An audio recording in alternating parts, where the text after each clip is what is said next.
রাসূলের ভালোবাসা অন্তরে নিয়ে নিয়ে আমাদের চলতে হবে। আল্লাহর হাবিব বলেন, সাদ রাদিয়াল্লাহু তাআলা আনহুর চেহারার দিকে তাকিয়ে আছেন।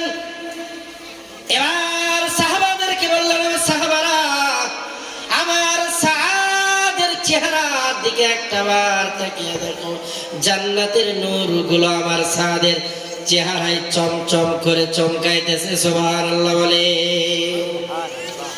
আল্লাহর হাবিব সাদের দিকে তাকিয়ে মুস্কি মুস্কি হাসে, আবার সাদের দিকে তাকিয়ে কান্না করে।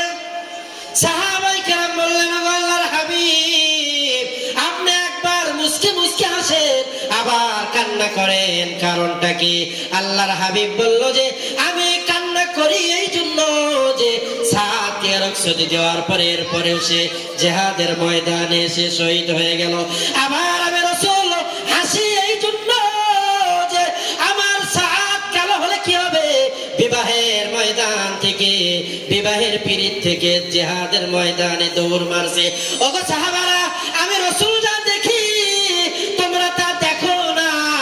ওই সাদের গলার ভেতরে জান্নাতের লক্ষ কোটি হুর আর গেলমান গুলো ওই সাদের জন্য অপেক্ষমান বউ সেজে বসে আছে।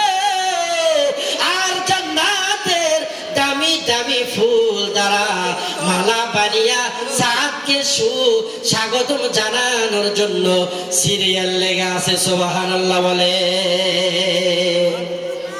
আল্লাহর হাবিবের ভালোবাসা আমাদের অন্তরে থাকতে হবে। যুদ্ধের ময়দানে ডাক এসেছে, সাহাবায়ে কেরাম সব বাদ দিয়ে যুদ্ধের ময়দানে হাজির হয়েছে।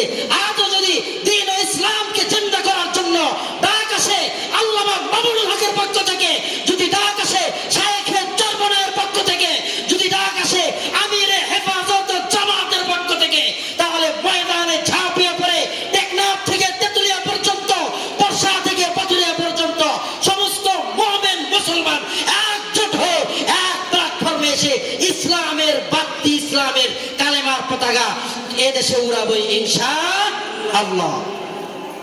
সবাইকে দেখা শেষ, যখন ভোট চলে আসে তখন এদেশের সহজ সরল মানুষের সঙ্গে টাকাবাজি করে, হকাবাজি করে, মাথার ভিতরে পট্টি বেঁধে আর পাগড়ি বেঁধে আর হিজাব লাগিয়ে হাতে তসবি লাগিয়ে এদেশের সহজ সরল মানুষের থেকে তাদের আমানত ভোটটা নিয়েই তারা ফেরাউন আর নমরুদের মতো তারা জুলুম, নির্যাতনার, নিপীড়নার স্টিমরোলার চালায়। কথা বলেন ঠিক কিনা? এরকম সুযোগ আর আমরা সামনে কাউকে দিতে চাই না। আগামীর বাংলাদেশ ইসলামের বাংলাদেশ। আল্লাহ তাআলা আমাদেরকে দ্বীনের সহিহ সমঝ দান করে দ্বীন ও ইসলামের জন্য লড়ার মতো তৌফিক দান করেন। ওয়া মা তৌফিক ইল্লা বিল্লাহ। আসসালামু আলাইকুম ওয়া রাহমাতুল্লাহ।